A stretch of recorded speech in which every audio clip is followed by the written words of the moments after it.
అందరికీ నమస్కారం అండి. ఈరోజు మనం ఇక్కడ ఫ్లవరింగ్ ఉన్న తోటలో మీరు చూస్తున్నట్లయితే ఇది హైచింది బీన్ అంటాం, మనం అంపకాయ అంటాం అనమాట. ఈ రైతు ఏంటంటే ఈ సమ్మర్లో క్రాప్ వస్తుందో రాదో తెలుసుకోవడానికి, అంటే అదేవిధంగా రేట్ ఎక్కువ ఉంటుందనే ఉద్దేశంతో ఒక స్టెప్ ముందుకేసి ప్రయోగాత్మకంగానే ఈ రైతు వేయడం జరిగింది. ఇంచుమించు ఇది 2.5 ఎకరాల క్రాప్ ఉంది. ఇది ఇప్పుడు ఫ్లవరింగ్ స్టేజ్ ఉందన్నమాట. క్రాప్ తీసుకోవడానికి ఇంకో 15 నుంచి 20 రోజులు పట్టే అవకాశం ఉంది. ఒకవేళ గిట్ట ఈ రైతుకి 15 నుంచి 20 రోజులు పడితే ఆ టైంలో ఇప్పుడు మార్కెట్లో 80 రూపీస్ కేజీ ఉంది హోల్సేల్ రేట్. 20 డేస్ తర్వాత 80 దాటుతుంది, 100 కూడా దాటుతుంది. బట్ క్రాప్ అనేది తగ్గుతుంది. అయినప్పటికీ నాకు మంచి రేట్ కలిసి వస్తే మాత్రం నాకు సరిపోతుంది అనే ఉద్దేశంతో ఈ రైతు చెప్పడం జరిగింది.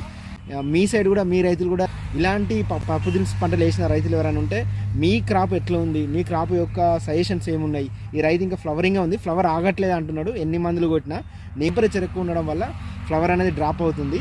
మీకు కూడా ఇదే ప్రాబ్లం ఉంది, మీరు దీని నుంచి ఎలా రెక్టిఫై అయ్యాలో మీరు ఏమైనా కామెంట్ ద్వారా చెప్పగలిగితే నేను ఈ రైతుకి సజెషన్ చేయగలుగుతాను.